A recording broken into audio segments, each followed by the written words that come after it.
It's time!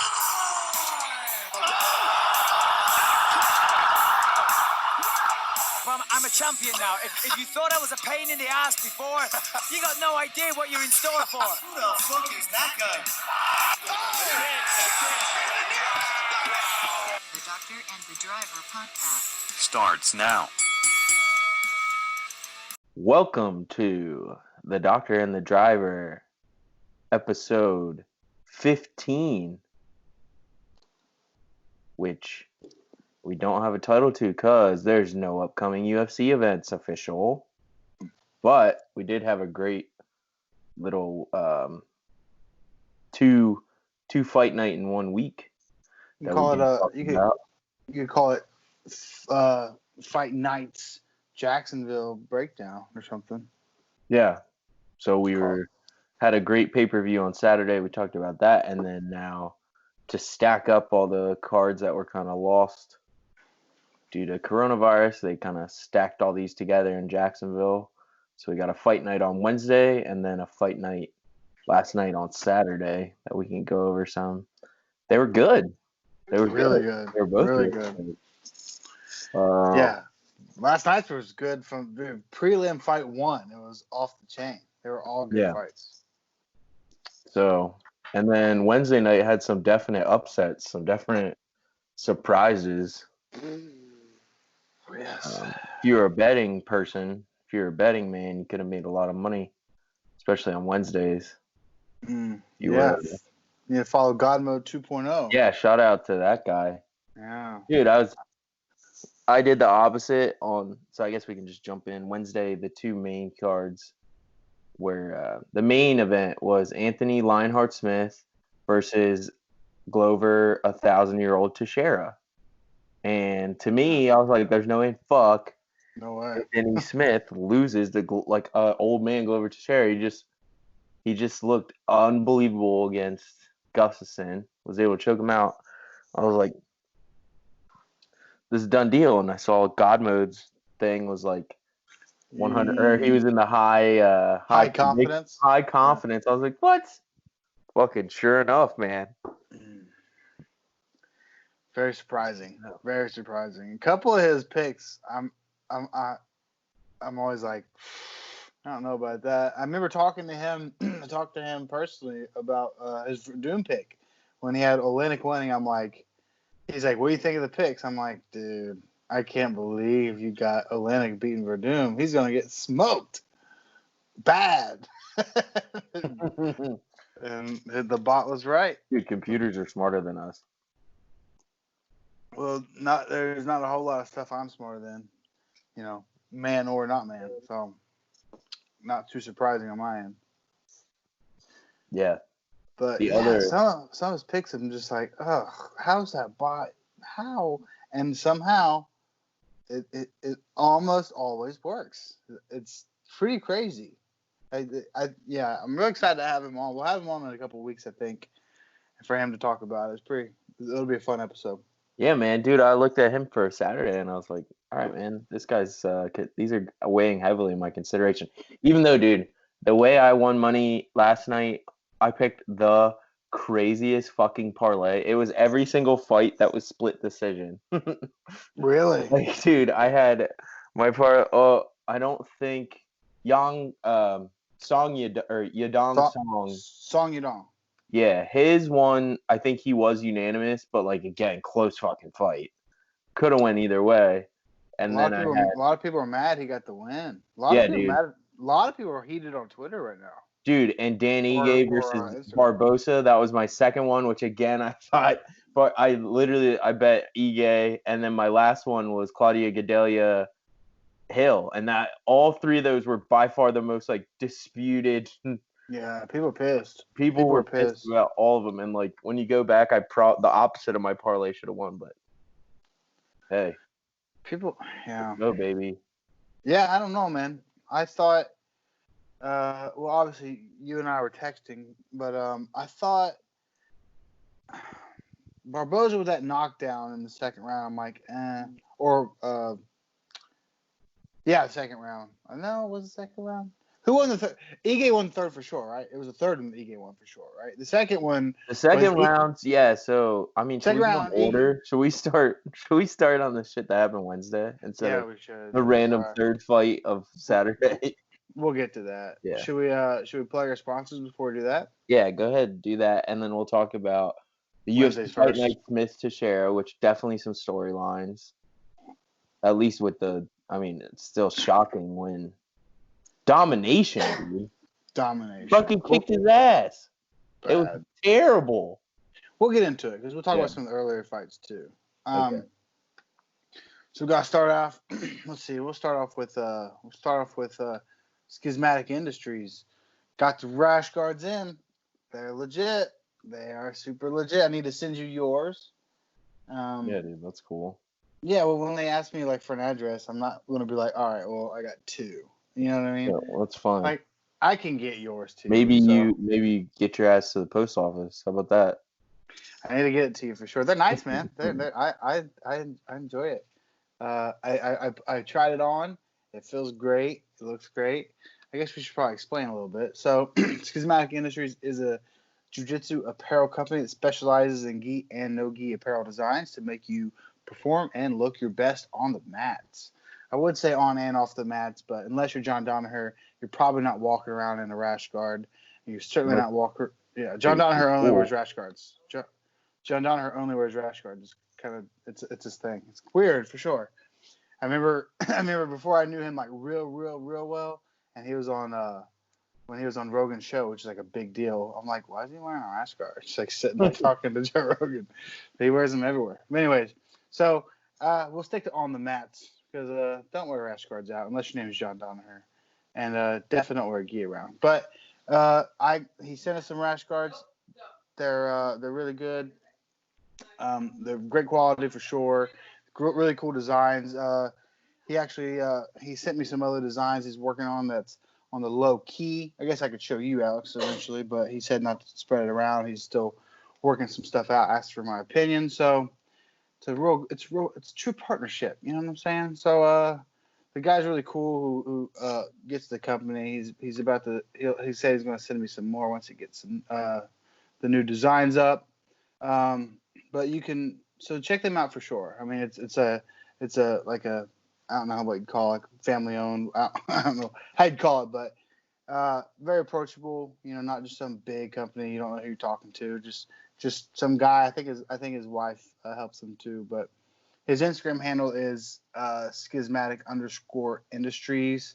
And for the audio listeners, that's SCHISMATIC_INDUSTRIES. And Alex will put those links on. And then they have a website, schismaticindustries.com. And we are partners. So if you guys want to hit me up looking for something, maybe I can get you a discount, something like that. We haven't fully discussed that. They are pretty new, but might be able to hook up a promo code or something. So, you know, you can always reach out to me. So thank you, Schismatic Industries. I can't wait to wear your rash guard on the mat. They look great. They feel great. I did try it on. It's good stuff for sure. So check them out. And then our other sponsor also got this, which I also need to send you. It's Guardian Oil. They sent me it wasn't a box, but it was a giant envelope full of some Guardian Oil. And what Guardian Oil is, I would call it, I guess, like a grappling body oil. So keeps your skin healthy and clean. And they believe in taking care of your skin, keeping it healthy, fresh, and soft. So you spray it on.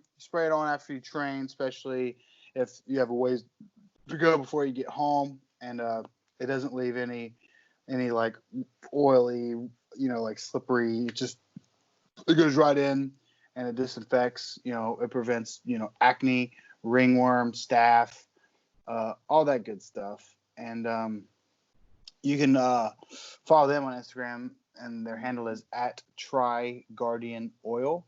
And the website is tryguardianoil.com. It's extremely easy on the skin, and it's very hard on bacteria, which not only sounds cool, it is cool. So 100% natural essential oils. And so check them out for sure. Maybe again, if you want some, hit me up. Maybe I can hook up a discount or something like that. So to summarize, shout out to Schismatic Industries, Apparel Company, and Guardian Oil. Let's hop in Wednesday's card.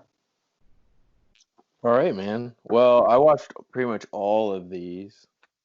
Do you want to talk about? So first, Let's see. Chase Sherman KO'd Isaac Villanueva.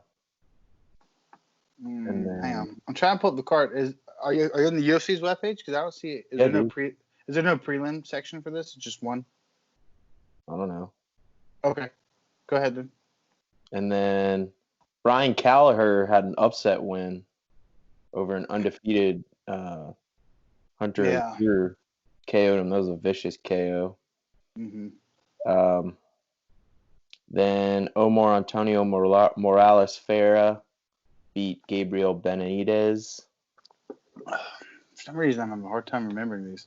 And then Sarah. No, it's not Sarah. My bad. I think it's Sajara Eubanks. Yeah, man. Her name's not Sarah. It's Sajara. I thought it was Sarah. I'm sorry. I can't read. She won the decision. That was pre-thought. What's up with her looking like Kevin Lee, dude? You think she looks like Kevin Lee? Muscle definition and everything. I'm like, dude, this is not fair. Kevin Lee's just in here. He put a sports bra on. He's gonna murder this Juana Man or whatever. like, this is not okay. Kevin Lee's gonna murder this girl. Jesus.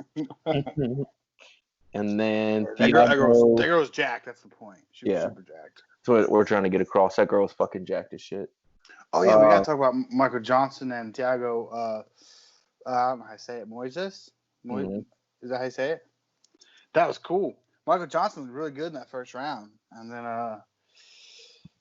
watch your legs, baby. Watch your legs. I don't think they called that right. They said I don't think that was a heel hook, dude. I think that was a straight ankle lock. So it looked like to me. And so you think that? Wait, Bisping didn't call this card. This was DC and Paul Felder. That was it, right? Yeah. If it was Bisping, he would never make a mistake. I was gonna say, I was like, whoa, dude, are you going against the count here?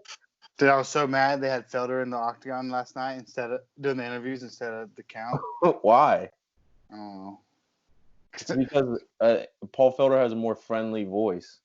Maybe. Bisping did have another knee surgery recently. Maybe he can't walk very good. That's what it is.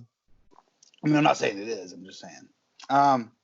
No, because I think he did it before and after his first knee replacement. I'm pretty sure he was just limping hard in and out. So maybe not. But either way, I don't think that was a heel hook, man. I think that was a straight ankle lock. Pretty sure it was. I watched it a few times and it definitely started as a straight ankle lock, but then maybe he scooped the heel at the end. His leg, the way he rolled, ended up twisting funny. Dude, it looked gross, man. Well, it was just the way he rolled, like where his knee was and his other leg was just off center. But I'm pretty sure it was just an ankle lock, dude. I mean, he might have tapped because his leg got all twisted up. Michael's leg after. Yeah, I'm saying, like I said, his leg was like all like twisted and jacked up, but I think he just had the ankle. But whatever. I mean, it looked like straight ankle lock to me. I'm a big fan of straight ankle lock. Big fan of straight ankle lock. That's about that. It worked. But it's cool because the thing was that Michael Johnson was winning the fight like pretty significantly, and then all of a sudden, gets a hold of that leg and then he gets tapped out. So obviously, as a leg lock and a grappler fan, I thought it was really cool. So go ahead, continue. Then Andre Arlovski winning fights in 2020. Yeah, wasn't that a close one? Yeah, it was a decision. Was it controversial or not really? I don't think so. No? Okay, I don't remember. Okay. I was probably still rewinding, watching the leg lock while this one was going on. Yeah, you were, dude, did you see there's a leg lock? I don't care about Andre Arlovski. No, I watched it. I just don't remember. I didn't remember. I thought it was close. Then it was Ricky Simone. Simone. Ricky Simone? With no mullet this time. Interesting. Yeah, beats Ray Borg. Apparently he fights better without the mullet. So this is Ray Borg's first fight up at 135, and there was clearly a size advantage. Simone was way bigger. He was way bigger for sure. Because Ray Borg, as we know, misses weight from time to time at 125. Dude, So. I didn't realize how young he was. Ray Borg? Yeah. How old is he? He's only like 26. Oh, okay. But I feel like he's Ricky- been in the UFC for a while. But Ricky Simone's probably pretty young too, no? yeah, he is. Okay. But anyways, that was pretty dominant. Ricky Simone looked really good. Mm-hmm. Ray Borg had landed a few good stuff on his feet, but Ricky Simone was just taking him down, man. Good, a really good performance by Ricky Simone. I think when we previewed this card, I said, like, Ricky Simone's a tough kid. He's had a couple unlucky breaks his last couple of fights, and like when Faber beat him, like I thought Simone was going to run over him, and then Faber was like, okay, maybe Faber, whatever. Tough going out. But yeah, Ricky Simone's tough. He's got a fun style to watch. Kind of like who else has a style like that? Maybe like Michael Chiesa style, maybe. I don't know. But anyway, so he looked good. I picked Ray Borg winning that fight for some reason, but I definitely was not confident, so I kind of regret doing that. Yeah, I did not bet that one. I did bet this next one though. It's one God mode got wrong. One of the few. Should have listened to the kid. Yeah. Listen to the kid. I had it. I told you. I did. I bet Drew Dober because everyone hates Alexander Hernandez so much. He's not a likable guy. Dude, everyone hates him. He's not a likable guy. When Bisping was doing the pre-fight show, he was like, "This might be controversial, but." He said that. He said Alexander Hernandez is not a likable guy. Yeah, he's kind of a dick. And he was like, I made my career by being a dick, so this might not sound good coming from me, but like, if you want more people to like you, you might want to just lay off like the tough guy act. Yeah. No, he's but when Noah's doing it back, it's kind of weird. Like Drew Dober sitting there smiling at him, he's like, yeah. And it's like, why are you being so intense right now? Dude? Yeah. It's like he's trying to work himself up. Dude, the other reason that what convinced me to bet on Drew Dober too was like, so he is Justin Gaethje's training partner. Yeah. And they have the same fucking boxing coach. And what Justin Gaethje just did to Tony Ferguson sure made me go, well, they're probably doing something right down there. So I guarantee you, Drew Dober's going to come in here with some fucking skills. Because he just worked a whole camp of just fucking his hands looked really good. His hands looked really good. Yeah, so he got the TKO. He gets submitted a lot though. And yeah, that was another reason. Yeah, when you were talking about like who each guy beat and stuff, it seemed like Drew Dober's losses were submission losses, and Alexander Hernandez doesn't really have. He doesn't have a submission threat. He's a striker for sure. So, if Drew Dober can figure out the ground a little better, maybe not get submitted. That's a tough kid, real tough kid. Yeah. Yeah, so congrats on him. He put a really good performance on, dude. Alexander Hernandez basically got the shit beat out of him. He got pieced up. Yeah, so Drew Dober wasn't ranked. He seems like a big fella. He seems like a big 155er. His legs are huge. He had real big legs. He's got a fucking funny face, His face just looks weird to me.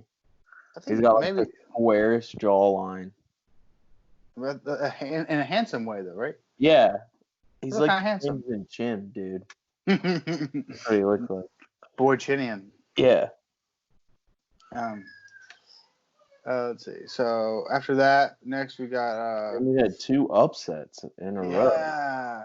I wasn't real surprised at the Ben Rothwell one, honestly. I wasn't real surprised. I mean, they're both old. Honestly, I was like, all right, they're both OSP's never fought a heavyweight.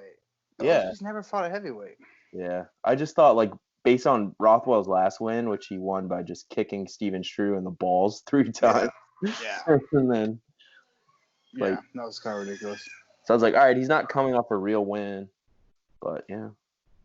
But OSP just couldn't handle. No. It was kind of he's pressing up against the fence the whole time, right? Just beat him down and just won. Yeah. Bummer. But yeah, that's where I lost my money. Yeah. I had OSP as well. Me too. But then it wouldn't have mattered because I also had Anthony Smith. And then yeah. So I think this what one was definitely more beat down. more of a like, what the fuck is going on, dude? Like Beat down. from the beginning, just getting Yeah. destroyed, and then he goes to his corner, and like you can hear everything now, so you can. How He's about just his like, teeth falling out? Yeah, he's like, I think my teeth are falling out, and his Did corner you is see, like, okay. did you see the clips of him handing his teeth to the ref? No. Gross. Pull it up right now. What? Good. Yes, there's the clip. You'll I find it in watched 2 the seconds. fight.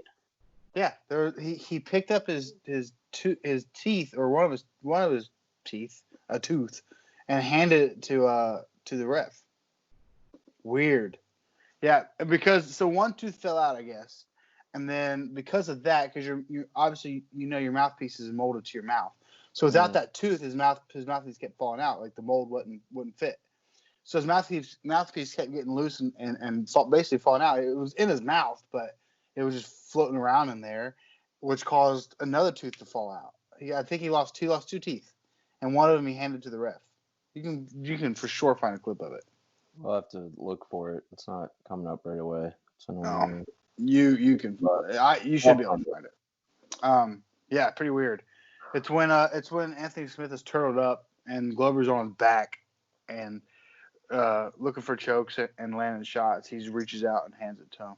It's and then strange. I like the soundbite of Glover being like, "Sorry, man." Yeah. Sorry, Anthony. That's part of the job. Anthony handled it well, though. He said, "Yeah." He's like, "It is what it is, buddy." Yeah. Yeah, he handled Dude, it well. that just He's a good sport. surprised the shit out of me, man. Very surprising. I thought it was a walk. That one I thought was a lock, man. Obviously not. Obviously Glover is looking. I mean, dude, it's hard for me to think guys that old are still fucking. Yeah, I mean, Overeem last night, spoiler alert, was obviously really good, and he either turned 40 or 41 today, so he's that's an exception. And Daniel Cormier is 40 or 41, 42. I think he's 41. So I mean, you can definitely be 40 and kick some ass, and Dude, obviously that's what's so weird about like Cejudo retiring. Yeah, well, Like, I think his coach came out and said he's not going to retire. Like he'll come back because he wants to fight Alexander Volkanovski for the 145-pound belt. Dude, if he won the 125-pound belt, the 135-pound belt, fucking way. That's what he wants to do. I mean, I don't think he'll get the fight because Holloway deserves that rematch 1,000%. Holloway was the champ for a minute, and Holloway's I think Holloway's younger than me. It's crazy, like how crazy Holloway's resume is, and how he's, if not the best featherweight, the second best behind Aldo of all time. He's like 27. That's crazy, dude. Yeah, he's 28, 91. Holloway is? Mm-hmm. He's 28. Dude, and to do what he's done in the game, be champ for so long. Yeah. That's crazy, dude. Crazy how young he is. That guy can literally be on top of his game for the next 6 years. How crazy is that? Yeah. Yeah. I mean, if he gets his belt back and keeps doing what he's doing, and he can fight well until he's 34, 35, he might be the best UFC fighter of all time. Yeah. Because he's so young. Yeah. Yeah. I know Joe Rogan says he's the best featherweight of all time because he beat Aldo twice, but I don't think so. I still think Aldo was undefeated for so long and whatever, and even though Aldo's not very old either, I still don't think what was I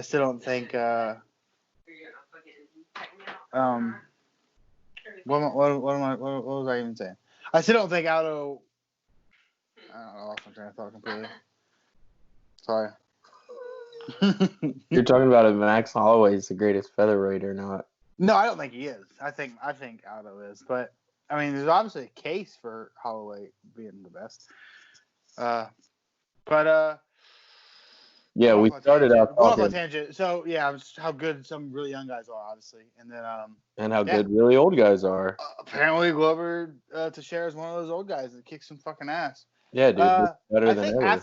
After the fact, if you look at his recent resume, I think he's beaten some really young, like talented fellas. So, I mean, this is at 205 though. Like, I don't think he's gonna walk in there and beat John Jones, but he beat Anthony Smith way worse than John Jones beat Anthony Smith. Which is pretty interesting.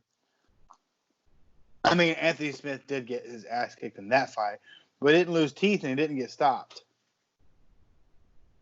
Well, I can't believe you can't find that clip of him handing his tooth to the referee. It's crazy. But yeah, so super shocker.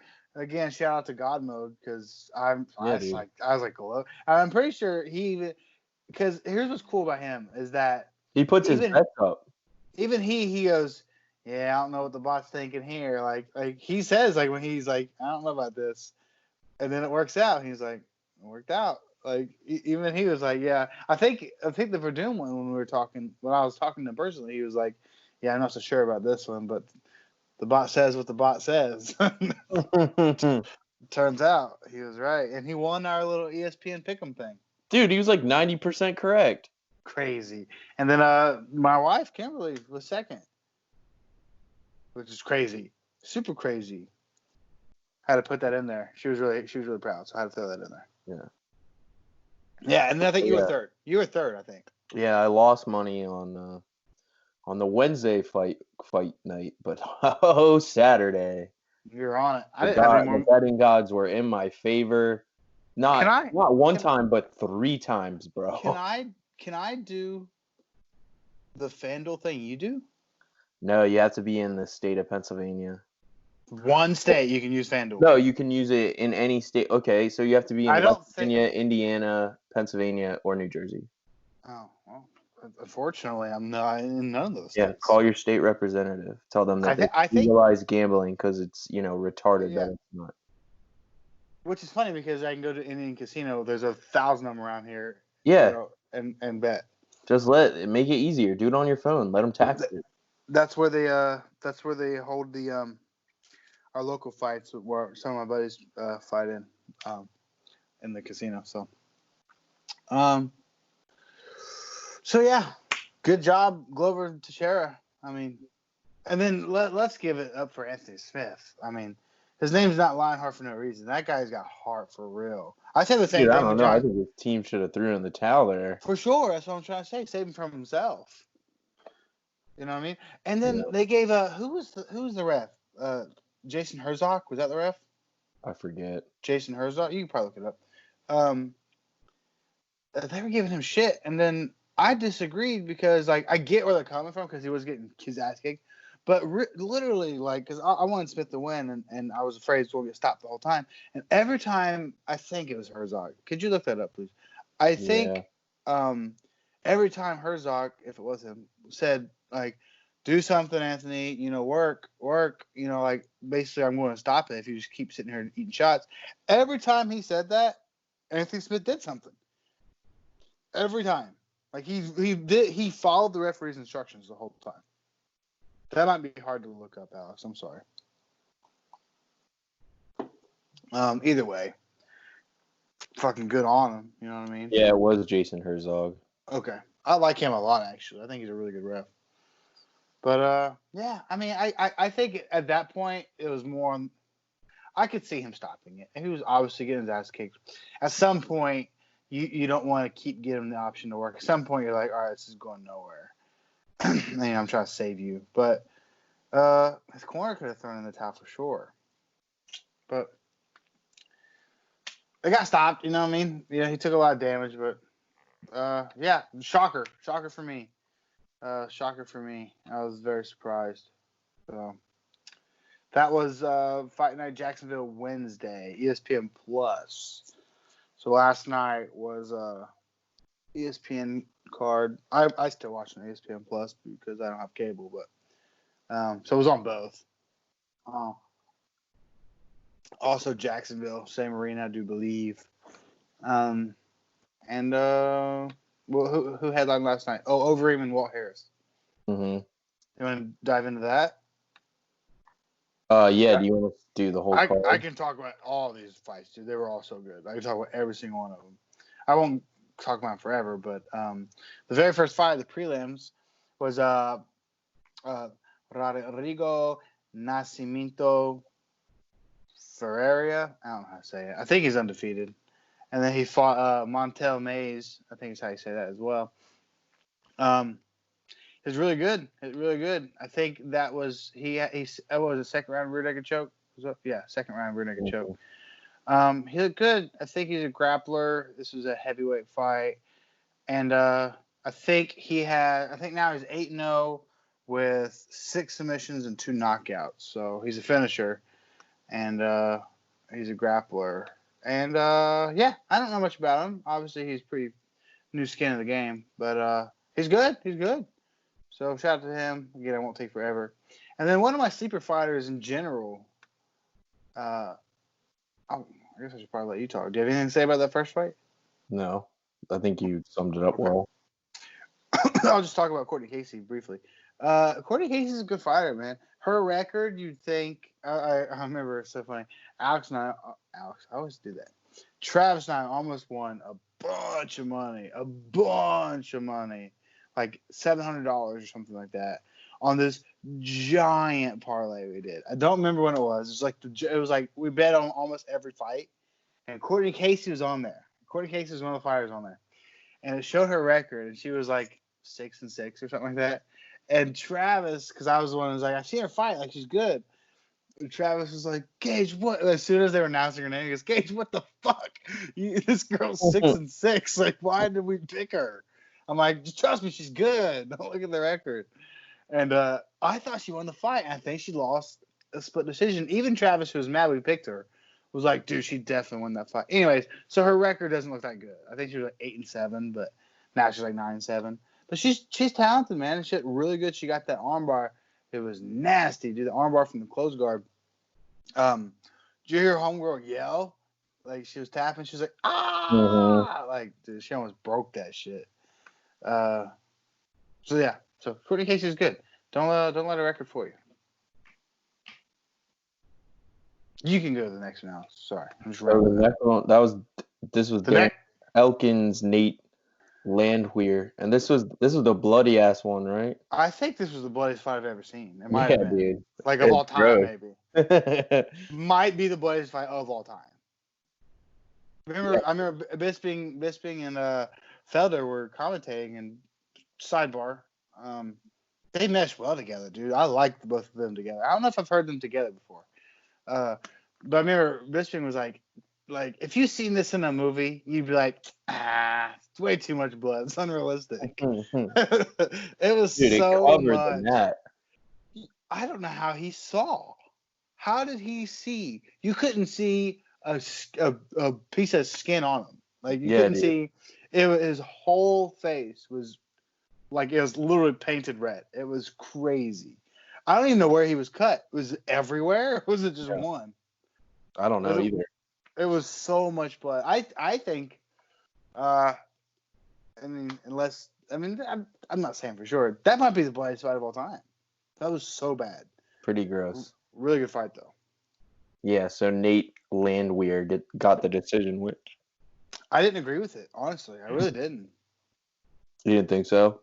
I didn't think so, man. I think Elkins definitely won the first round, and then Landwehr, if that's how you say it. By the way, hilarious accent that guy has. Did you hear him talk? No. Oh my gosh.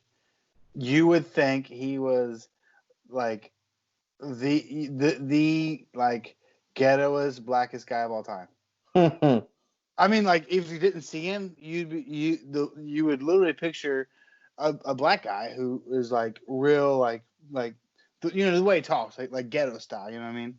Yeah. Like I'm trying to think of a good example. Like who's an NFL player that talks kind of like hood? Like I don't know. There's a lot of them. I know, but anyways, that is Like not a racist Marshawn comment. Lynch. Sure, but it's not a racist comment. I'm just saying, like he literally sounded like a black man, like his voice and everything. He was like, "Yeah, man," and I was like, "Oh my god, like this guy talks like this." He's from Tennessee, so it was like that country black or something. Basically, the opposite of OSP. Like OSP sounds like the whitest guy ever. Mm-hmm. But yeah, I don't think so. I think Elkins won the third round. I think he did. Dude, Elkins beat him in significant strikes and strikes landed and takedowns. It was just it must have just been a damage thing. Category. It must have been a damage thing. I had Elkins won the first round like for sure, and Landwehr won the second round for sure. But and the third round was close. But I swear, I think Elkins landed more. I really and better shots. He was just bloody as hell. I didn't agree with it. So we'll get into the debates on the judges. Seemed to be a theme of the night of some that one I didn't agree with. I mean, it's just hard. I guess it's hard to look at all that blood and like, how'd that guy win? You know what I mean? Yeah. But I've heard Big John McCarthy say it before. Like, you can't really go by that because you judge a fight round by round, right? Mm-hmm. If that cut happens in round one, it's gonna be bloody the rest of the round, the rest of the fight. You know what I mean? So you can't really go by total damage. You really can't. And I never even thought of it like that.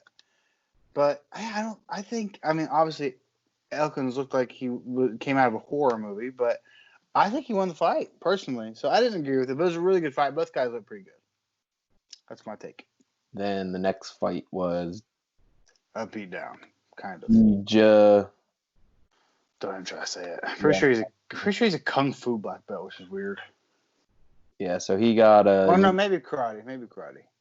He got the old unanimous decision, like completely outstriked. But the guy fought was from a weight class below, and he took the fight on 2 days' notice. I think 2 days. Is that what it was? Yeah. He was a really small guy. He doesn't even have a picture on UFC.com. He was tough though. He took a lot of good shots. Yeah.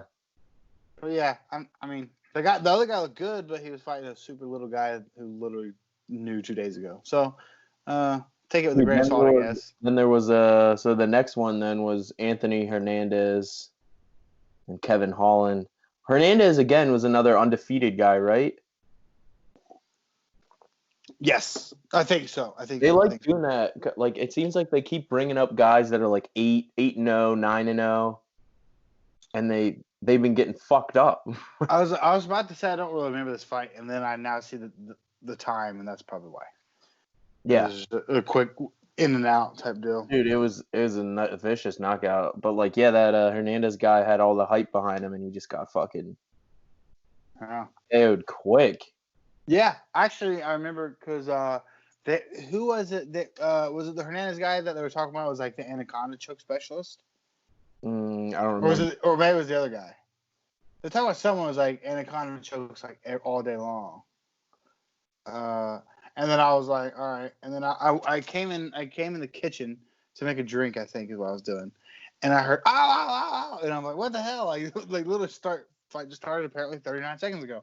I was like pouring a beer or something, and I came in here, and then it was over. And I'm like, what the fuck happened? So yeah, I literally didn't see that fight. I mean, I missed all 39 seconds of it. So, yeah. So good job, Kevin Holland, I guess. And then the next fight's at the prelim main event.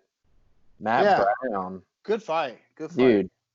I could not believe the ending. Like, I thought it was Matt Brown versus Miguel Bezea. Dude, Matt Brown was piecing his ass up. Matt Brown, I know we texted about it. I thought Matt Brown looked just like the better fighter. I thought he did. He didn't have the chin anymore, apparently. Yeah. I didn't know that he... I mean, I guess if I put up his record, I could look like a complete idiot. I don't remember off the top of my head. I don't remember him like being susceptible like with a chin. I don't remember him like, oh, it's Luke Rockhold, like a fucking, you know what I mean? Like a gust of wind hits his jaw, he's going to fucking get KO'd. I don't remember. I never thought that. I was like, oh, Matt Brown looks good. He was really good in the first round, but then I think in the first round he got dropped late, didn't he? Over like a simple shot, I think, sat him down. Yeah. And then I was like, oh, okay. Like, all right, that was weird. And then Miguel landed in the second round. Miguel, 20 seconds in, I think it was. Yeah. Landed a pretty basic left hook. And fucking Matt Brown looked in another world. Got sat down, completely lost his legs, and then fight got stopped basically right away. Very shocking. It wasn't like a crazy left hook or anything. I didn't think so. Yeah, and I thought he was dominant the first round. That guy was fucking definitely rocked a few times, survived in the first round, and then just came out and shocked the world. I thought Matt Brown was the better fighter all in all that night. He's a legend, man. I mean, he's been in the game for a hot minute, and apparently doesn't have the chin anymore. I really don't think he got hit with anything crazy. It was that one left hook that wasn't even a crazy left hook, and he just slapped. I'm like, oh, okay, okay. But yeah, so good for him. I think that kid's undefeated, pretty sure. Yeah. But so the prelims were some great fights. Dude, I told you this yesterday. This is a bold statement. They might be the best prelims of all time, as far as excitement and outcomes. Like, it was crazy. All of them was like, what the fuck? Like, this is a prelims? Like, I didn't, like, I don't know this guy, I don't know this guy, I don't know this guy, but the fights are crazy. Yeah. Super good.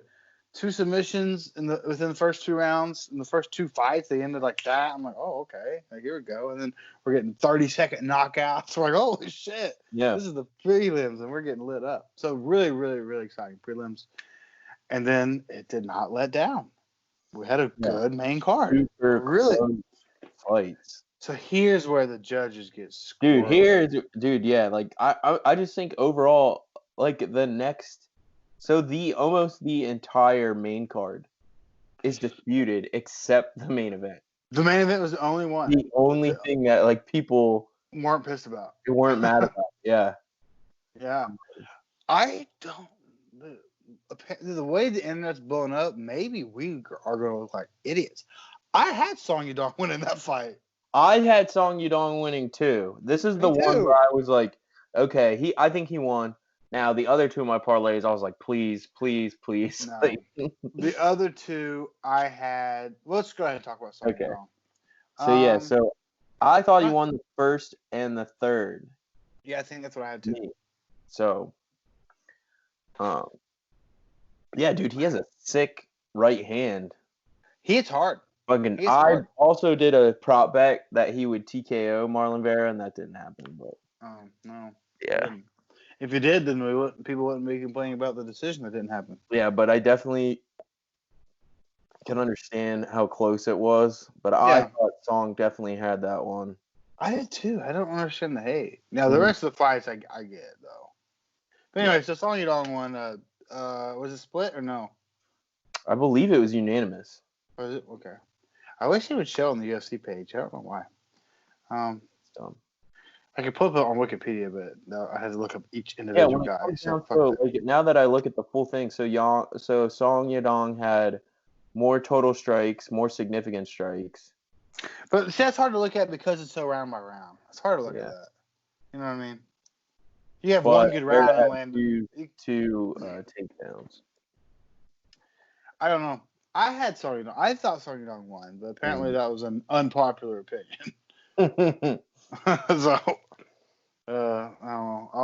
I was like, that one fight though. They both looked good. Mm-hmm. It came down to the judges. You hate to see it, but that's what happens. Yeah. Wow.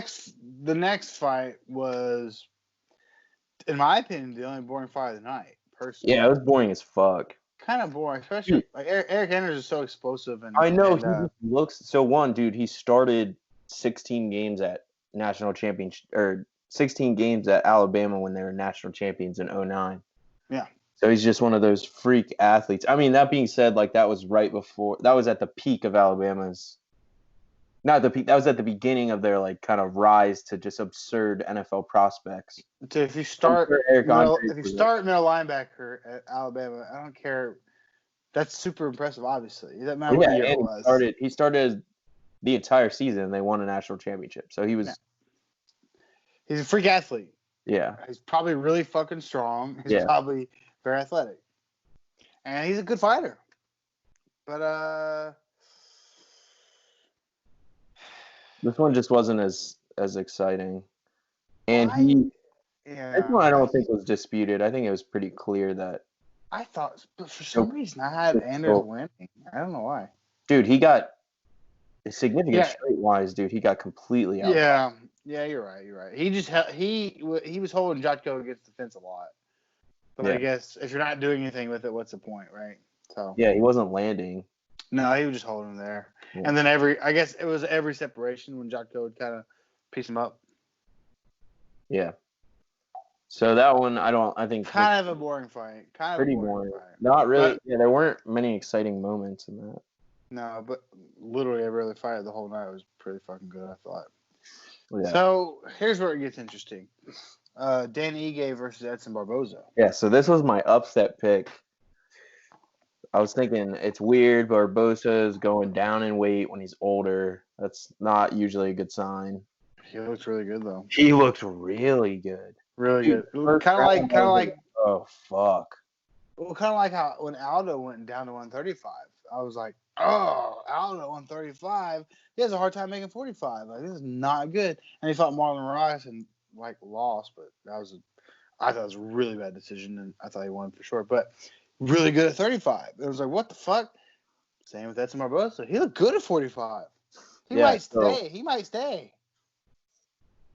I mean, arguably a lot of people think he won this fight. I mean, I personally had a bias, but the Yeah. first round definitely clearly Edson. I don't think anyone. No, definitely for Yeah. sure. So where it got interesting was round 2. Dan Ige was winning. I felt the majority of the round, Me too. and then he had that weird, like Edson had that weird. He went for a shot, right? And then I was like, "What the fuck are you doing? You just were winning on the feet the entire second round there." He goes for a shot, completely gets stuffed, and Edson ends up on top of him for like the last minute and a half of the round, Landing good shots. landing good shots, like Real good shots. fuck. So like going into the third, I was like, I mean, Who I won that? ran round to Dan Ige. I gave round 2 to Dan Ige. I gave it to Barboza, but I remember again we were texting. I remember saying I think Edson 2-1, but Ige was winning that whole second round until that. So And it wasn't even like an Edson. The reason why I didn't give Edson the round is because the only reason he got that position was because of Ige's like mistake. It wasn't So it wasn't a knockdown. It wasn't a knockdown. No, it was a stuffed shot that he just ended up on top of him. But he looked really. I mean, yeah, it wasn't that long though. Less than a minute, probably, right? Yeah, it was a minute and a half tops that he was on top, and before that, the entire other 3.5 minutes was Dan Ige. So that, in my opinion, he won the second round. I think that's obviously very disputed. Yeah, I personally, I mean, I didn't bet on this fight. I didn't bet, but I did pick Ige in our pick'em thing. But I picked Ige because I was like, I don't like Edson cutting more weight. I was why. I was like, it's not good. But yeah, I did score it 2-1 Barboza. But I also was like, if they give to Ige, like I can see why, because I think he won most of the second round, and he clearly won the third round. But I was like, it depends. Like, was what Edson did at the end of the second round enough to overcome Ige winning the first 3 or 4 minutes or whatever? So I could see it either way. Yeah, so I don't think it was a robbery. Decision. I don't think it was a robbery, like other people are saying. No, because I think he clearly won the third. Clearly won the third for sure. It's the second round. round. It all came down to what you thought about that minute and a half where Edson was on top. Yeah, was that enough to win him the round? Yeah. So overall, good fight, both guys. Real good fight. Decision. So Ige's a tough son of a bitch. Yeah. He's But Edson Barboza looks so much bigger than him, man. He was, dude. I can't. When Edson said he was going to go down 145, I'm like, I don't think he'll make it. He looks really lean on the scale at 55. So I think he'll stay at 45. I think he will. He looks really good. He's obviously way bigger. And he's way bigger than those guys. And I think Dan Ige is like kind of like an unrespected guy at that weight. Like he's better than his ranking. Oh yeah. He looks good. He's a good guy. I remember when I think it was the Norfolk card when Benavidez fought Formiga or not Formiga, Figueroa maybe, whatever, one of those two guys. Yeah, one of those guys, but whatever. For the vacant 125 title.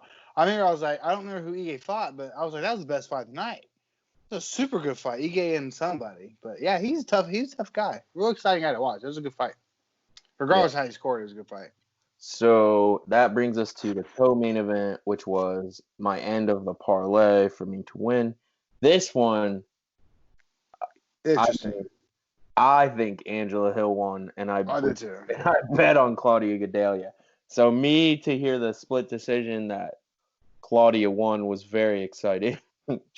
Claudia put something on her Instagram story, and it showed. You can probably pull up the strikes right now. I know you've been doing it. It showed strikes landed and significant strikes landed and stuff like that. I'm pretty sure she won across the board. So according to UFC, total strikes, Angela Hill had 93, Claudia had 92. Significant strikes, Angela Hill had 90, Claudia had 84. Claudia had 1 takedown, Angela Hill had 0. Yeah, I had Angela Hill winning rounds 2 and 3. I did, and I'm a giant Claudia Gadelha fan. You know, she might be my favorite female fighter, but probably have to give that to Andrea Lee because she did talk to us for 30 minutes. But different weight class, so it's okay. I like Claudia Gadelha a lot. She's won. She has a new coach, I guess. She trains out of I don't remember who she trains with in New Jersey, and she's been wanting to strike. She's been wanting to strike a lot. Like, I don't know, which is cool. I mean, she definitely looked better on the feet than I thought she would against Angela Hill. Yeah. I thought if she stayed standing, she was fucked. That's what I thought. Yeah. So I'm looking ahead. at the text messages from us, so I remember exactly what I was thinking at the time. Go ahead. So everyone gave we all agree Claudia won the first round. Big time one. And then I definitely thought Hill won the second round. Me too, for sure. Yeah. And then the third round was close. It was close. So close. It was close. But I thought Hill did enough. I really did. I thought she pieced her up in the third, man. I was very nervous. I was like, I have no idea who won that round. See, I'm pretty sure I know I had Hill winning, but yeah, okay, so here's where you gotta take the bias out. I was like, yeah, I'm pretty sure Hill won. If I had wanted Hill to win or I betted on Hill, I'd have been like, what the fuck? Like, it's yeah. So, I bet on Claudia, and I was like, I would not be surprised if she loses this. So I thought maybe Hill that won. consciously shows me that she probably lost. But here's the silver lining for me. The silver lining for me is that if Claudia Gadelha can stand and at least hang, which she did, she definitely didn't get pieced up bad. I don't think so. I thought she was pretty good on the feet. Way better on the feet than I thought she would. I said Angela is a super well decorated Muay Thai girl. I was like, if she stays standing, she's fucked. I thought she was like going to like her ass kicked like bad, like knocked out. Mm-hmm. So she has to take it to the ground. And the first round she did, I'm like, here we go. Like, this is it. Smash time. Khabib. I will smash him. Mm-hmm. That's what I was like. Smash and then time. she didn't get a takedown. Except that was her only takedown. Was in the only takedown. Yeah. And I was thinking like, okay, she's going to do this every round now, and it's just going to be smash time. She's a super, super high level black belt in jiu-jitsu. She's like a second or third degree. At her age, that's crazy. Mm-hmm. I mean, she's been a black belt since she was like 19 or something.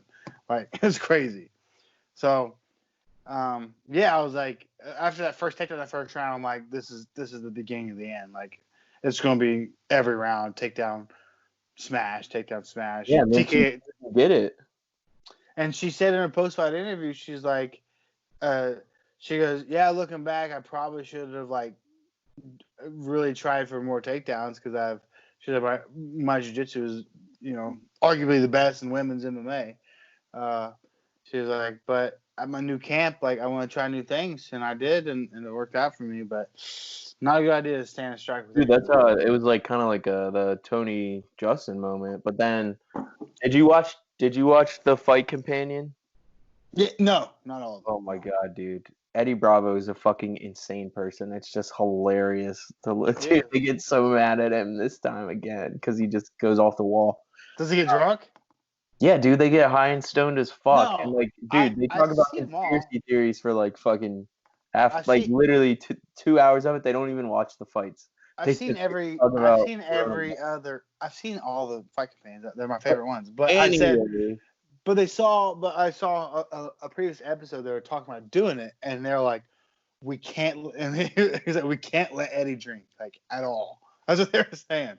Like he gets too Well, crazy. he fucking got crazy again. You sent me a clip of it. You sent me the clip. I guess you only watched the clip. Where I he don't talked think about- he was drunk in that clip. That was in the No, very beginning not of the yet. show. But dude, as the show went on, man, like whenever they got into like, they didn't even watch the Gedalia fight.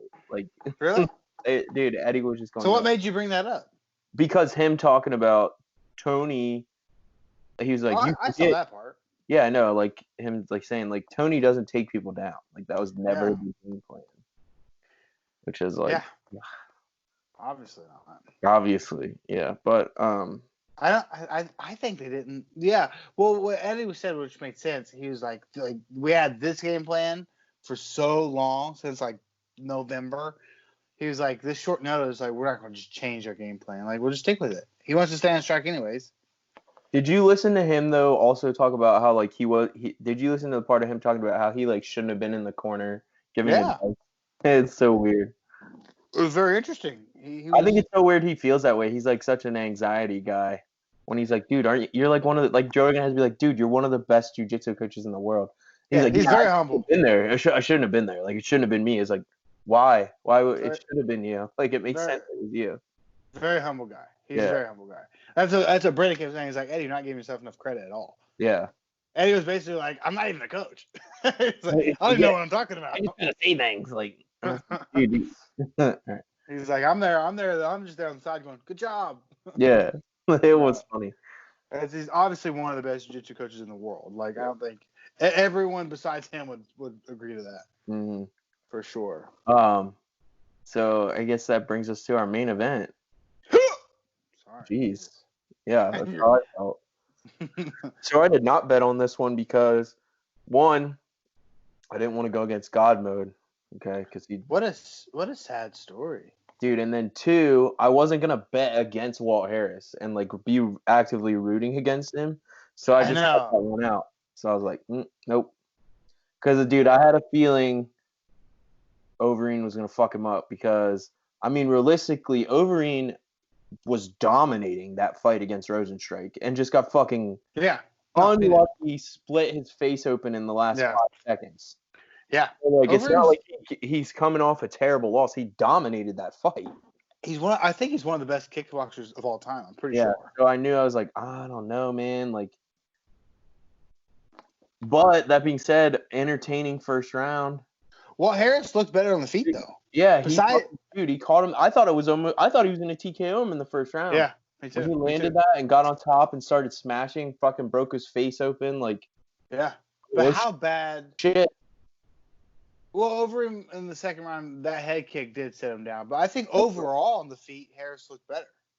Yeah. I think, but and then when he got to the ground, it was like, uh-oh, this is not good. Dude, I've said it before on the show. I train jiu-jitsu.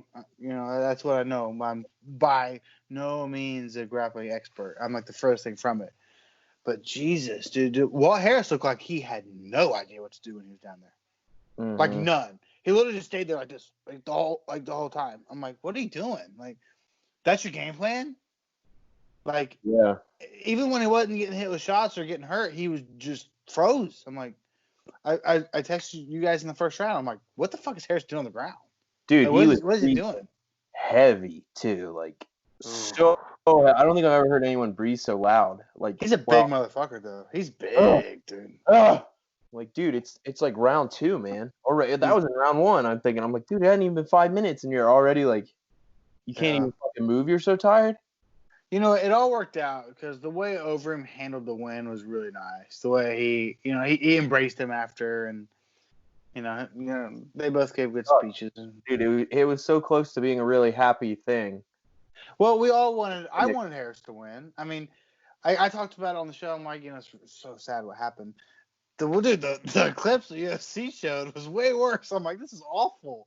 Like, did you see the way? God, yeah. It was so sad. ESPN was and the interview up the whole time, bro. Oh my God! Just showing Walt Harris getting teared up and like talking about the hardest thing ever. Like, they usually like when someone tears up like interview, I feel like they cut it then like you see like he was like getting sad. Dude, they were showing him bawling, like talking in the interview. Like couldn't even Dude, talk. I'm like, then I what like the the one fuck? question where they're like, "Why didn't you jump over the banister after him?" Like, I was like, "What a shitty question." Number one, Super shitty I was question. like, "Fuck you, dude!" Like, it was like almost like indicting him for not doing it. Like, "Oh, you're well here. Yeah, Why don't you go murder that guy in a courtroom?" yeah. Yeah, I was like, "What That a was a shitty dumb question. Yeah. Why didn't you? Oh, I don't know. What I do you don't think know. would have I was happened if I in did? jail right now. Like, are you saying I should have? Like, Dude, how dirty was it when they showed the guy when they showed the clip of the guy peeking over at the family? yeah, that's fucked Like with up. that shitty evil look. Like froze it on him, like they played it again. And it was like so and so Yeah, eyes the Harris family looking before. back at the Harris family before his trial and just get him Oh. piece of shit. But I'm not gonna lie, before they asked that question, I'm like, I remember when they showed that, I think they showed it twice. I'm like, I'm surprised Walt Harris didn't fucking go there and just kill that guy. Yeah. So yeah, I mean, we were all rooting for him. I remember I seen a million Instagram posts. It was like after ESPN blew up the story, and then Walt Harris gets his ass kicked, and it was like people crying on the meme or whatever. It was sad. Like, who wouldn't want him to win? Like everyone besides Alistair Overeem probably. Yeah. I That's why I mean, didn't want to bet it. I was like, it was bad karma. yeah, it's sad, but I mean, ugh. What are you gonna do? Yeah. What I are you hope gonna he do? comes back. He looked good. He had moments. He almost had him. Alistair Overeem is not a guy you want to fight if you're not there mentally. You know what I mean? Like, Mhm. look, Alistair Overeem, we talked about ages earlier. Like, he's old, but I mean, he's fucking Alistair Overeem. Like, Yeah, he's K1, only K1 boxing champion yeah, of the world or whatever. Yeah. dude, I think He's been like champion like 7 different things. pull up his professional kickboxing record. I think it's ridiculous. It's probably on his Wikipedia page. Just professional kickboxing record. He probably has over 100 fights. Watch me way off. He has like 3. Yes. Obviously, I know he doesn't. Obviously, I know he doesn't have 3, but I think his kickboxing record is insane. Should be on Wiki. Old guy. Should be on under. It should say MMA record. It should be. I don't know where it's at. Somewhere in the description or something. Dude, he used to juice. Oh yeah, they called him Uberine. K1 World Prix champion in 2010.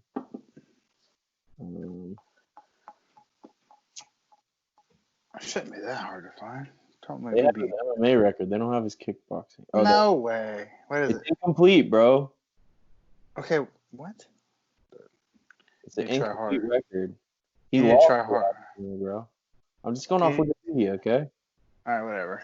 But anyways, he's a killer, dude, for sure. I mean, we talked. Rosenstruik's kickboxing record was pretty fucking insane. He was like 86-10 or something or less. Yeah. And Overeem beat the shit out of him until the very, very, very, very end. Last fucking 5 seconds. Yeah, Overeem's a killer, dude. And you got a guy, Walt Harris, who wants to stand and strike with a kickboxing world champion. Not a good idea. Not like it's not a good idea, like he couldn't win. I'm just saying, like, everything he's been through, he's probably got a lot going on in the brain. He came in heavier, I think, than he usually does. He said when he was interviewing, he was like, I was drinking a lot, obviously. Trying to self-medicate, he said. Understandable. Not the right thing to do, but obviously understandable in a situation like that. Probably not ready to go in the head. And Alistair Overeem is not someone you want to fight if you're not all the way there in the head. So it was sad. It was sad to see him lose. I'm a big Overeem fan. He's one of my favorite heavyweights. So I'm happy he Overeem won, I guess, but not really. Not really. Yeah. This was the one. I think I've rooted for Overeem every fight. He's really one of my favorite. He might be my favorite heavyweight. I like him a lot. But this is the fight I'm like, all right, I want Harris to win. Like, yeah. Like, he's like has the courage to come back to the sport he loves and to get knocked out. Like, not good. Like a good like story is like after all this happened, like I decided to come back and fight and I won. You know what I mean? That's like a movie. But it didn't. He lost. So jeez. Sorry. I don't mean to laugh. What? It's obviously not. Asshole. It's obviously not funny. I don't mean to laugh. I'm just saying like it went way wrong, like way fast. Yeah. Even when he knocked Overeem down, and then dude, I don't remember up there, man. I don't remember how did Harris end up on bottom in the first round? Because I remember how it was like a weird scramble, and then he ended up on the bottom. Maybe Overeem swept him or something. I don't remember. But I do remember after that, I'm like, oh, Harris looks bad on the ground, like real bad. Yeah, he got his back like real quick, and then I was like, "Fuck, he's gonna choke him out here." Yeah, and Overeem has for a kickboxing champion. Yeah. Overeem has like 17 submission wins. He's a very well-rounded fighter for sure. But so we were spoiled for the past week. Yes, we were. Three Yes, we were. events in 7 days. Dude, last night's cards was one of the best cards of all time as far as outcome of fights. Like a lot of people was like, like people like big names, big stars, people you know, but the fights did not let down, dude. They really didn't. They were very good fights. Oh, so yeah, but now we're at the point where it's like, all right, okay, so now I want like, what's going on Wednesday? We don't know. Well, Wednesday. Well, we'll see because Dana's talked about. We've talked about the There's supposed to be a card. I think they're supposed to do it at the Apex Center, in Vegas.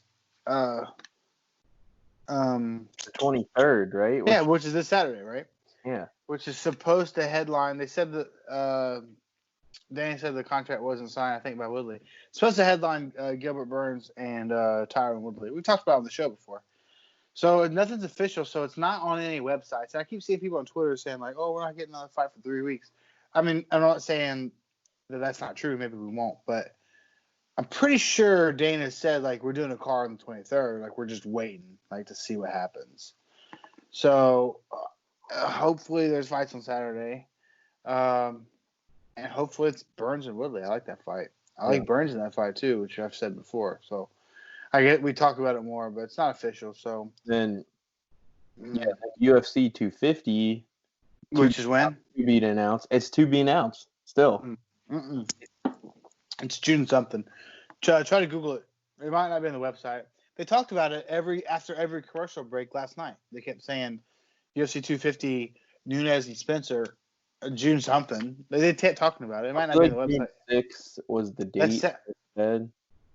Yeah, it's Saturday, June 6th. See, and it's not on the website yet. Yeah, it's the Saturday, June 6th. The card is still not finalized. Besides Felicia, Spencer, and Nunez, and the rest of the card that's like on there is fucking terrible. Really, dude? There's no one else on the card. Is that on the UFC webpage? Yeah, so they have some dude, they talked about it on the Fight Companion. They pulled it up, and Brendan Schaub was kind of being a dick.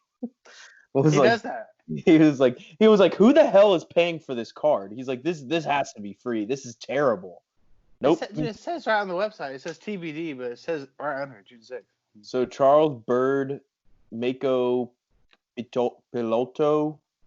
Oh, yikes. Yeah, like who the fuck is that? The co-main event? Who the hell are I like the Ian Heinisch guy versus the Mearshart guy. That's good. Formiga's on there. It's flyweight, whatever. I think it's flyweight, right? Yeah. Yeah, that card sucks. Card sucks. I don't want to pay $70 for this. I like the hair lip guy though. That sounds mean, but he does have like the scarf. But the Ian Heinisch guy versus the guy who looks kind of like Kissa sort of ish. Gerald, that's a good fight. A middleweight. That's not a bad fight. But I mean, even Spencer and Nunes, I'm not that excited about. I'd rather see Nunes and Megan Anderson. But Spencer did beat Anderson, so it makes sense. So the other thing I wanted to bring up, I guess time like MMA news basically. Okay. So I remember, the pay-per-view numbers are out. I was wrong. They did have 700,000 pay-per-view buys though. That's not bad. That's not bad, dude. It doesn't put the top 10 ever. It's top 10? No, it's not. Oh, all the ones in the top 10 have over 1 million. Yeah. But I think I bet it's more than average. Oh yeah, I bet it's more. It's way more than average. Yeah. But the number one ever was Khabib Connor, and they had 2.4 million buys. So I was one of those. Yeah, so I bought it. Hey, I don't know if we're going to get kicked off from what we're doing, but the way we split that card, that was the move, dude. That was the way to go. Oh hell yeah, dude. Why would we not be able to do that again? That's the way it goes. You're right. I think when they allowed you to watch on 3 different screens, they weren't thinking about pay-per-views. That's what I'm saying. Dude, Hey, man, that was we the paid money. our they got their $65. Okay. They did. They also got 30 people watching it, basically. Hey, what are I you mean, talking about, Age? I guess it doesn't matter because I could buy it and have Yeah, 30 people at my you house. could have had 50 people at your house. Yeah, you're right. No, you're right. That was such a good idea, though, dude. That was brilliant on your part. Thanks. 100% credit to Alex because that was brilliant. So to summarize, I watched May it. or may not have. Yeah, allegedly, I watched it. I was actually I was at my friend Terry's house, which he could have pitched in, but before when this whole thing was settled, I didn't even know I was going to Terry's house to watch it. But anyways, so I was at a friend's house, but that doesn't really matter because they didn't chip in, which would have been way cheaper because we'd already discussed it. Anyways, so Alex had people over his house. Travis watched it on his TV separately, and I watched it on my TV separately because you can watch ESPN Plus on 3 different TVs, and we all used my account. So Allegedly. we all allegedly split the pay-per-view like we were all together. So it ended up being like $13 a person, and we watched in 3 different locations, and we paid $13 each to watch. So it was obviously more people, it'd be less money. So brilliant idea, dude. I will buy every pay-per-view if we can do that every time. Mm-hmm. Dude, and Venmo, the greatest app ever created. Why do people talk about the Cash App like it's better? What's the difference? I don't fucking know. Cash App, I think you can do more, but like, listen, they were late in the game. Okay, Yeah. I got Venmo first, so that's what I'm going with. I had a friend at work one time. I forget what. Yeah, I had to buy him gas or something. Like he had no gas. I mean, after work, I hopped in my car, took him. I had the gas can too, and he was like, "You got the Cash App? I'll pay you back." I'm like, "What the fuck is that?" And then he explained to me. I'm like, "Oh, I have Venmo." And he's like, "Nah, I don't use Venmo. I don't like Venmo. I have the Cash App." I'm like, "It can't be that fucking different, dude. Like, what's the difference?" Venmo works fine for me. Like, why would I get a different? He's like, "Get the Cash App." I'm like, "Why would I get a different app? Like, Venmo's fine. I already got it." You're weird. I'm not weird. Like, Who says that? I say that. Robert D. Raper and John Boy and Billy Show. Billy Show, yeah. Other thing in UFC news, John Jones and Ngannou potentially. That's exciting because obviously Ngannou Are can you put his hitting lights out. something? Sorry, I'm playing with a little basketball. It's loud. Well, I won't do it again. There you go. I didn't know that. We had this little basketball hoop that you could stick on a window that obviously Jake broke. Jake probably broke it in a day, knowing him. But I still have the little rubber basketball, and I just walk around and bounce around. It's basically my basketball at this point. Obviously, it's exciting because Ngannou is so big and because he hits so hard. Maybe the hardest hitter in the history of the world. Dude. If you think about it, he might be the hardest hitter in the history of the world. Like, he may be. Yeah, I mean, so, anyways, so yeah, obviously he can hit one good one, and the way John Jones has performed recently, who knows? But that's a fight where John Jones is going to go, no sir, like probably wrestle. His reach, one of the closest to John Jones, doesn't he have like an 82-inch reach? So John will only have a 2-inch. I would think. Yeah, I would think. He's so big. Yeah, I would think I don't think reach would be an issue for either guy. I don't think no one would have a real advantage in reach. I think John Jones. That would be a fight where John Jones would. The reason it makes it interesting is because that would be the fight where John Jones has to fight smart. Like, no room for error. But at the same time, I think John Jones chirped about it on Instagram or Twitter. He's got a point that all he's got to do is survive a few rounds, a couple rounds probably. And then Ngannou's not going to pack that power late. I don't think. Not the same amount of power. And John Jones has a chin. He ate real good shots from Thiago Santos that I thought were going to put him out. And he's fine. Didn't even wobble him. Obviously, can't do that forever. And Ngannou might be the one who makes that jaw glass. Who knows? I don't know. I mean, this fight's not going to happen, so. I think it will, dude. Not right away. You don't think that fight will happen? Maybe in like 3 years. Not now. 2 years from now, Francis Ngannou will be the heavyweight champion of the world. Now, then it would get interesting. Yeah, Francis Ngannou will be the heavyweight champion of the world at one point. In a year from now, maybe 2 years from now. Once Stipe and DC is over, and obviously Stipe already beat Ngannou. He wrestle fucked him. Need that belt, man. I don't get the excuse of I can't find a gym right now. It's like, dude, you're the heavyweight. You're telling me you ain't got a key? His eyes fucked up. His eyes fucked up. He's just saying he can't train. He doesn't talk about it. His eyes fucked up. Not Bisping. Schaub and Rogan were talking about it. Rogan was talking to him, and his eyes jacked up, dude, like real jacked up. And Schaub was like, he needs to talk to Bisping. Like, if anyone knows about a fucked up eye, it's Bisping. He's had everything to ever go wrong with an eye. Like, I think that's what it is. I think he's got some fucked up eye thing. But yeah, once it's over, it's no rush. I mean, it's a shame because it really puts Ngannou like, what's he going to do now? He has nothing else to prove. Like, he's the next guy. Mm-hmm. But again, DC deserves the trilogy, the rubber match, right? 1-1. He deserves it, and then he's walking away for sure. And Ngannou will be the champion in a year or two, for sure, I think. And then if John Jones is still the champion, it makes perfect sense. So when I said it will happen, I didn't mean that next. It'll happen eventually. If Ngannou, which I fully believe he will be, if Ngannou is the heavyweight champion of the world at some point in time, and John Jones is still the light heavyweight champion of the world, that's it. Probably even if he's not, which, no, he will be. Because if John Jones loses the match, he'll probably go back and get the belt. But, yeah, I think once Ngannou is the champion, which I guess that's an if, but I think he will be, I think he'll fight John Jones. I do. I think it'll be fun. It's fun. It's fun. Because Ngannou, it's such a high-risk fight, you know what I mean? It's such a every shot counts. Yeah. Every shot counts, you know.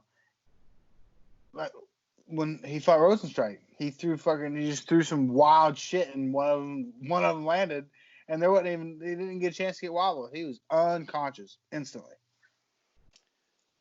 And then his post-fight interview, he's like so nice, he's like, yeah, I trained really hard, like that's weird. Like that guy can, yeah. If that guy punched me, he'd probably literally kill me. I think I'd die. I don't.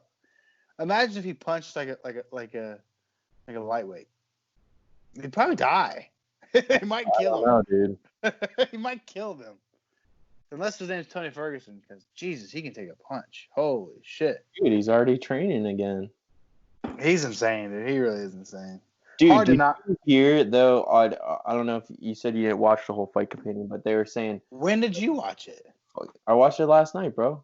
With the fights? No. I watched it earlier today. That's okay. Those are my favorite podcasts, dude. They're the best. Yeah. But they were saying, dude, think of this card. On Fight Island, if the main card was Gaethje, Khabib, and then the co-main event was Conor Tony. Yeah. That was in the clip. In the clip I sent you, which you watched the whole thing, but in that clip, how he ended. Dude, that'd be so sick. You don't think that'd be sick? No, I'm saying what a way to kick off Fight Island if they did that, dude. What a call! Yeah. I would love to see Tony Conor. I think that would be. Well, great. that won't kick off because Fight Island's going to be end of June. They're not going to get that together. Oh yeah, June. No way. Tony didn't break his face. Apparently, he's fine. Yeah. Well, I guess it could do it. That just seems so soon for Tony because Tony took a beating. Oh, yeah. For Tony, for everyone else is fine. Everyone else is no even problem. For Gaethje, that's pretty quick. Gaethje didn't take any damage at all. I don't think that's a big deal at all. I think he could definitely be able to prepare for Khabib. He can, if it's the end of June. What is it right now? He could start a camp beginning of June. No, he likes 8 weeks. He'd have to basically start a camp right now. I'd love if Justin Gaethje fucking shocked the world, dude. You know, someone was saying that Gaethje's a pretty big 155er. I don't think he is. I think he's a out guy, man. I don't think he looks that big, personally. Dude, maybe it's because he's not like defined and cut like a lot of the guys. Maybe that hides it. This dream world where like Khabib tries to get him to the cage and he just can't. Like he tries to take him down and just Gaethje's just not going down and just keeps him on the feet. Well, again, That won't. If you listen to the whole, if you did listen to the whole fight campaign like you said you did, I listened to some of it in the beginning, and I've heard it multiple times before, like in the past. Like, dude, the stories those guys tell about the wrestlers could be manhandles in Well, yeah, the that's room. what they're saying. They're like, dude, watching this guy, like, if you go watch him doing wrestling, Dude, apparently DC he fucked up says. DC. Apparently DC says, DC says I don't stand a chance wrestling against Khabib. DC's like 100 pounds bigger than him. They say it's remarkable. They say everyone who steps in that gym, it's obviously it's kind of cool because it's like El Kakui, like the nickname. It's like a big myth, like a big mystery. Like I hear these stories that you walk into AKA and Khabib just mauls you, like takes you down and does whatever he wants with you. Like no matter how big you are, no matter how high level wrestler you are. So it's hard to imagine, and this is why I think we said it last week. This is why the Tony fight was more fun because Tony is so good off his back. If Gaethje gets taken down, which I don't see how, maybe he might stuff a few, but I don't see how he doesn't. If Gaethje gets down, I think he's fucked. That's the problem. I think Gaethje's fucked off his back. I don't think Tony was. I think Tony had a lot to offer. That's why it could be a good fight. Like, all it takes is a few stuffs and Gaethje landing really good shots to fuck him, to change the course of the fight. Dude, maybe he destroys that front leg. Like, Khabib, like, that's got to fuck with your ability to take people down. Maybe he's like... Here's the thing that's interesting. Like where Connor's so in and out, and he comes in the danger zone and snaps you, and it gets right out of danger. That's what Connor does. I feel like Gaethje fights really close quarters, which is not good because I feel like Khabib can grab you. Like, I know, he's gonna smother him. Where Gaethje likes to strike, I feel like Khabib could grab a hold of him. It's gonna be a long fence. I feel like that fight is just gonna be Khabib on the goddamn fence. Like, pushing Gaethje on the fence. Well, So here's the whole. Here's something that Chael Sonnen I heard say a long time ago, and I was like, damn, never even thought about it. He said he started, and Chael Sonnen always does this shit, which is pretty interesting. He's like, Khabib's not even a good wrestler. That's how he started. I'm like, what? How dare he say that, right? And then he made a really good point. He said, Khabib never lands takedowns in the open. Wrestling is an open mat with no walls. Like, it's takedowns. That's what it is. Like, with an open circle. Mm-hmm. I think he said basically 99%, almost all of Khabib's takedowns are off the fence related.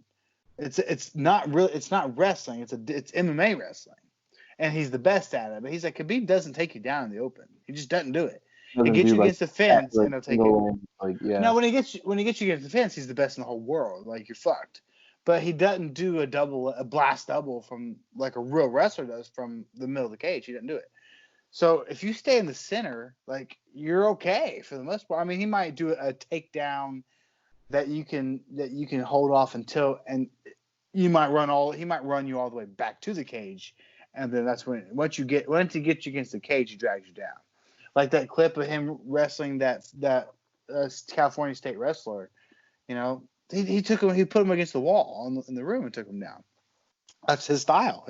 His style is very MMA wrestling. Obviously, that's kind of sort of a bold statement because he is a super high level Sambo wrestler, which is in the open. But most of his stuff is against the cage. But so if Tony can, if Gaethje can stay in the middle, that's interesting. But it's still not as fun because I don't want to beat a dead horse because we said it multiple times.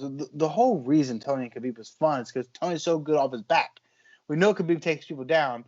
Tony's the scariest guy to be on top of. So it's just a bummer, like, thinking, like, Tony could have said no. We said it on the show. He should have said no. He should have said no. He could have said no. I'm fighting Khabib. No, I'm waiting for Khabib. Yeah, and it wouldn't have fucked him over. He would have definitely got the next shot. So it's a bummer. But on the contrary, Gaethje's definitely the best wrestler Tony's ever fought. Khabib's ever fought, for sure. For sure, the best wrestler that Khabib's ever fought. So I don't know. Like I said, all the stories you hear about Khabib in the gym, in the wrestling room, I don't see how he can't take Gaethje down. And I think if he does, Gaethje's not a jiu-jitsu guy. Like, everyone, even though he doesn't wrestle, everyone still knows he can wrestle and talk about it. He's not. No one talks about his grappling off his back. I think he's fucked if he gets taken down. He's gonna get smashed. Where I don't think Tony would have. So it's not as fun of a fight. It's definitely still a fun fight though. Guess we will see. Hopefully in summer. Hopefully in the summer. Hopefully. And I actually said it. Eddie Bravo just stole it from me. I bet. I said it last week. I said I think the loser should fight Conor. I didn't say same card. That changes the game. But here's what's interesting. You'd have to make Conor Tony the main event to make it 5 rounds. It has to be a 5-round fight.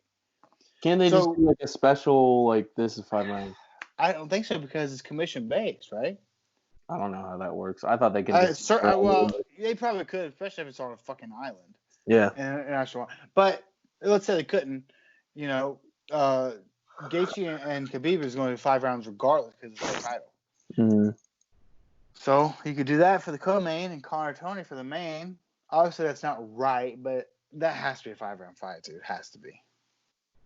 You're not gonna make Conor Tony a 3-rounder. That's goofy. Yeah, that just sounds dumb. Sound right? Yeah. It just sounds stupid.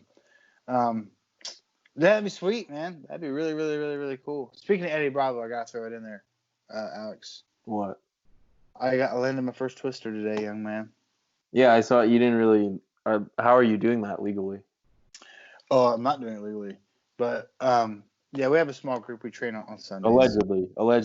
Allegedly, we have a small group that gets together and trains on Sunday. I've been doing it for a while. Well, not for a few weeks, but just on Sundays. That's it. In the mornings. And stop playing with your ball. Fuck, I didn't hear it. Sorry. Yeah. So on one of the instructors, I was trying to do it, and obviously he's way better than me. He's like, "You trying to fucking twist me, dude?"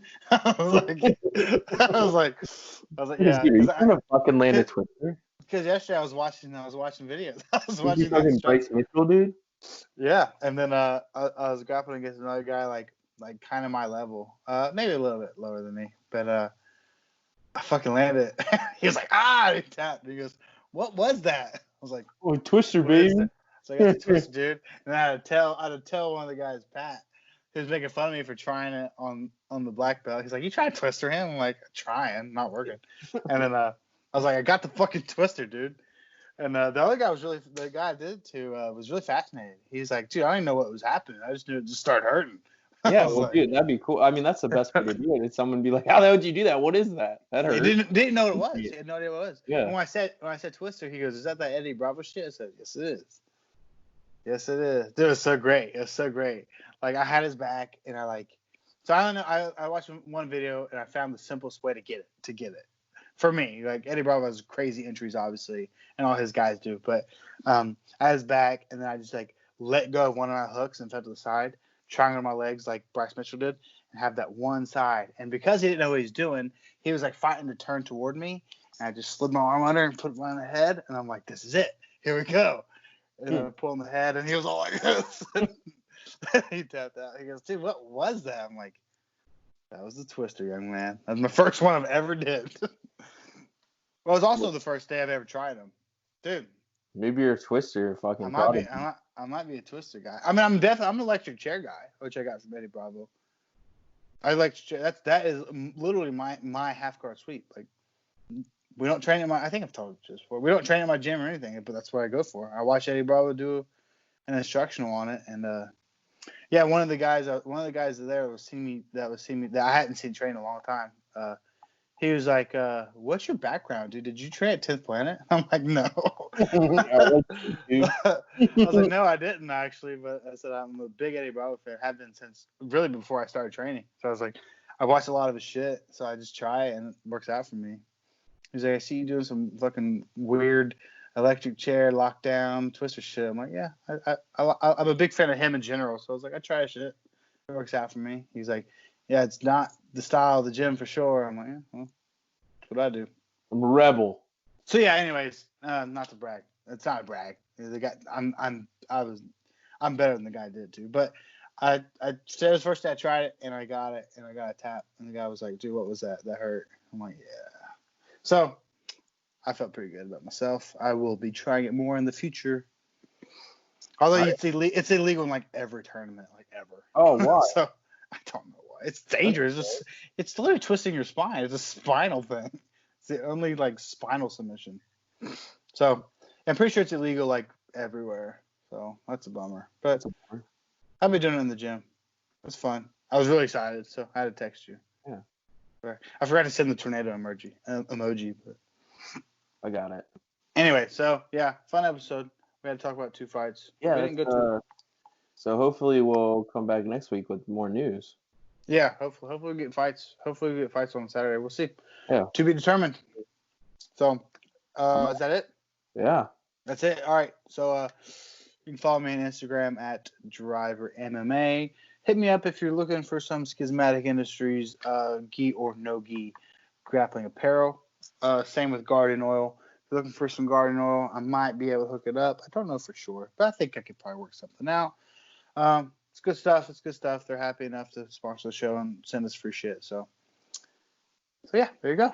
And then we have a Twitter that Alex made. I don't think I think I'm your only follower still. Am I? Nah. Yeah, game follower, dude. You got another one? Teams. Yeah. There you go. Yeah. Go ahead, plug the Twitter if you don't know it. At Doctor and Driver. There you go. And then we have an email.